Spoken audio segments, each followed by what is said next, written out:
Welcome to the deep dive. This is where we take the materials you're curious about and really boil them down for you. Think of it as your fast track to getting up to speed. Yeah, getting right to the heart of it. Exactly. So today we're jumping into financial literacy, mindset, all that good stuff.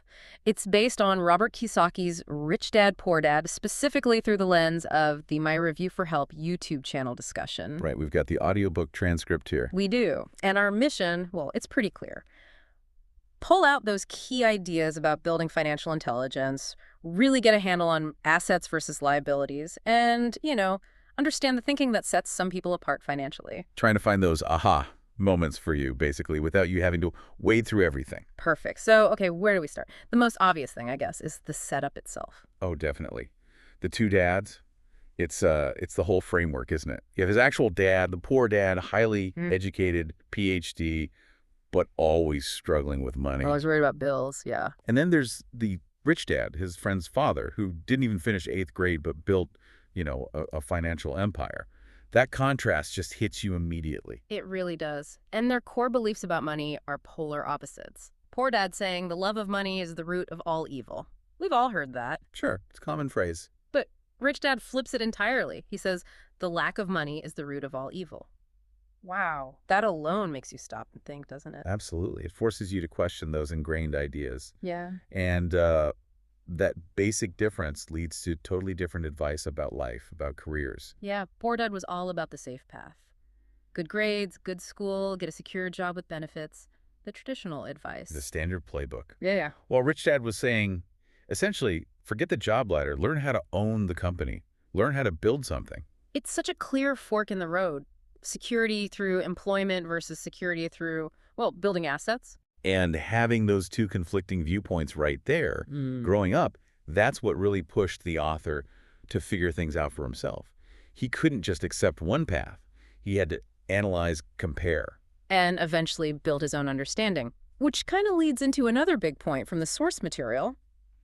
Where do we learn about money? Right. The argument made is pretty strongly that it's learned at home, or often it's not learned effectively at home, and the school system doesn't really pick up the slack. Yeah, that's a key takeaway. They point out you can have very smart, highly educated people, doctors, lawyers, accountants, who are brilliant in their fields. But still struggle financially their whole lives.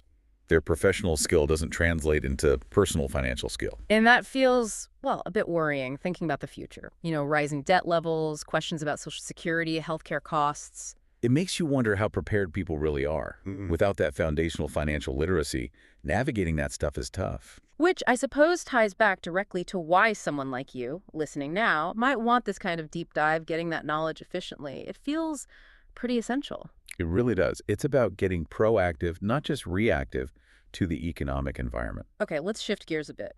Something else that really jumped out was the focus on mindset, the language we use. Oh, yeah. This is huge. How what you say to yourself, your internal talk, actually shapes your financial reality. The example they use is so simple but powerful, saying, I can't afford it, versus asking, how can I afford it? Exactly. I can't afford it. It just stops thought. It's like full stop, end of discussion. Mental laziness almost. Your brain just goes, okay, guess not, and switches off. Right, but asking how can I afford it, that fires things up. It forces creativity. It makes your brain work, look for solutions, possibilities. It's like a mental exercise versus just letting the muscle atrophy.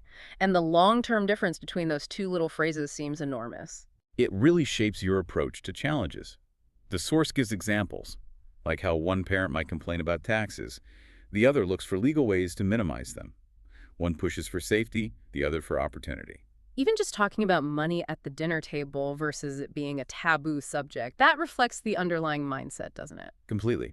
It all stems from that core attitude towards money and possibility. Speaking of possibility, there's that very vivid story about the author and his friend Mike trying to start a business as kids, making insecticide. Huh, yeah, the lead toothpaste tubes. Melting them down in milk cartons with insecticide powder. You don't forget that image. Definitely not. It really captures that, raw entrepreneurial spirit. Just seeing a need or wanting to make money and jumping in. Even if the idea itself is maybe not the safest or most legal. Right. And the parents' reaction is interesting, too. First, kind of encouraging, then quickly realizing, hold on, this might not be a good idea. But the lesson isn't really about this specific flawed business.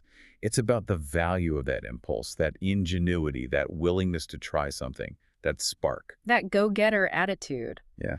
But okay, building wealth isn't just about bright ideas. The excerpts talk a lot about emotional traps, fear, and desire. This is critical. The fear of not having money, being broke. It can make people just work, work, work for a paycheck.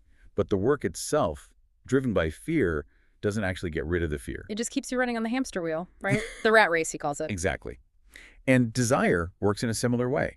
Always wanting the next bigger thing, the nicer car, the bigger house, thinking that will finally make you happy or secure. But it often just leads to more expenses, more pressure, a different kind of trap. Yeah, and it's not just the poor or middle class. The source mentions that even wealthy people can be driven by fear, the fear of losing it all. So money itself becomes this controlling force, regardless of how much you have.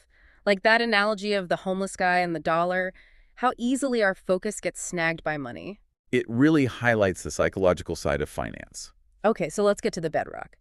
The absolute core principle, according to this material, assets versus liabilities. This is it. Rule number one, they say. And it sounds almost too simple. An asset puts money in your pocket. A liability takes money out of your pocket. Simple definition. But the source stresses how often people get this fundamentally wrong. Terribly wrong. We're taught to think certain things are assets, like maybe your house. Right. Your primary residence. Everyone says it's an asset. But if you look at the cash flow, the mortgage, the taxes, the insurance, the repairs for most people, it's constantly taking money out of their pocket. So by this definition, It's a liability. That's a big shift in thinking for a lot of folks. it is. And the key difference, according to Rich Dad, is that the wealthy focus their energy on acquiring assets, things that generate income passively, stocks that pay dividends, rental properties bringing in rent, businesses that run without you. While the poor and middle class tend to acquire liabilities that they think are assets, like the house, maybe a car payment, credit card debt. Exactly. It's all about understanding the direction of the cash flow. They use the income statement, money in out, and balance sheet, what you own as SCADA, to make it visual. So forget the labels. Just follow the money. Does it flow towards you or away from you? That's the essence of it. Hmm. And once you grasp that, the next logical step is focusing on your own business. Meaning building up that asset column, not just relying on your paycheck. Right. There's a distinction made between your profession, what you do for work, your job, and your business, which is your collection of income-generating assets. Like the Ray Kroc example, his profession was, what, selling milkshake machines? Yeah, he was basically a salesman. But his business, the thing that made McDonald's huge for him, was the real estate under the restaurants. That was his asset engine. Okay. So the assets listed are things like stocks, bonds, mutual funds, income-producing real estate, intellectual property royalties. Things that work for you. It's a total contrast to Poor Dad's advice. Focus on your job, climb the ladder. That's all about the income side, the paycheck. Rich Dad says focus on building the asset side. Okay. And then it gets a bit more sophisticated, talking about things like corporations. Yeah, how the wealthy often use legal structures like corporations. There are a couple of main reasons highlighted. One is asset protection. Kind of shielding your personal stuff from business risks. Sort of, yeah. Keeping things separate. And the other big one is taxes. The way a corporation is taxed versus an employee is different. How so, basically? Well, the simplified version is an employee earns money, pays taxes, then spends what's left.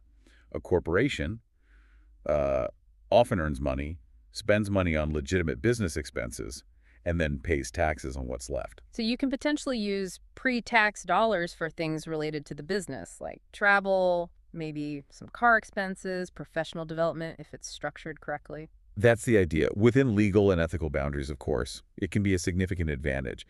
It all points towards needing what they call financial intelligence. Which isn't just one skill, right? It's a mix. Exactly. It's accounting, investing, understanding markets, knowing some law, putting it all together. Which sounds like a lot, but it leads into another point, how the wealthy view setbacks and learning. Yeah. They don't see failure as, like, the end of the world. It's more like feedback, a learning opportunity. The source even says that people who avoid failure also avoid success, because success often involves taking some risks, trying things that might not work out. There's that little anecdote about little chicken, the voice inside or people around you saying, don't do that. It's too risky. What if you fail? the sky is falling, like Peter Lynch's idea about market noise. Constantly reacting to fear just makes you miss opportunities. Right. So overcoming that fear, the fear of ridicule, the fear of being different, Yeah. is crucial if you want to break away from the pack financially. Which definitely ties back to your desire for those aha moments, those new ways of thinking. And this connects directly to the importance of continuous learning. Not just getting really good at one narrow thing, but developing a broader skill set. That was interesting, the advice to maybe take a second job, not just for money, but specifically to learn a new skill, like sales or marketing. Yeah, because those skills, communication, persuasion, dealing with people, they're valuable everywhere. Being too specialized can actually be a weakness sometimes. So instead of just digging deeper into your one area, maybe broaden out management skills, communication, negotiation. Rich Dad's advice was apparently to know a little about a lot. Work with smarter people in specialized areas, but have enough breadth to see the big picture. Foster technical synergy, he called it. And overcoming fear of rejection, learning to communicate effectively. Those are presented as absolutely vital skills for success, not just technical know-how. It even touches on that principle of give and you shall receive, applying it to money, deals, relationships, focusing on providing value first. Okay, so if we try to wrap this all up, the key takeaways from this deep dive into the rich dad, poor dad ideas via my review for help. Well, number one has to be the need for real financial education, which you probably won't get in school. Right. Then that critical difference between assets, things that pay you, and liabilities, things that cost you. Understanding that cash flow. Definitely. Mm-hmm. Cultivating that rich dad mindset, asking, how can I, instead of saying, I can't. Seeing opportunities, not just obstacles. And the importance of continuous learning, gaining diverse skills, especially communication and sales, not being afraid to learn outside your comfort zone. And finally, overcoming that fear, fear of failure, fear of judgment, and understanding how fear and desire can trap you if you're not careful. So building financial intelligence isn't just a checklist, it's an ongoing process, learning, adapting your thinking. Absolutely. Which leads us to maybe a final thought for you listening right now. Yeah, what's one small thing, just one specific action you could take today based on all this? Maybe challenge one assumption you have about money, or start researching one type of asset. Just something concrete. Yeah. And maybe reflect honestly on that difference between the poor dad way of thinking and the rich dad way. Which one feels more dominant in your own decisions right now? That's definitely something to chew on. Food for thought as we wrap up this deep dive.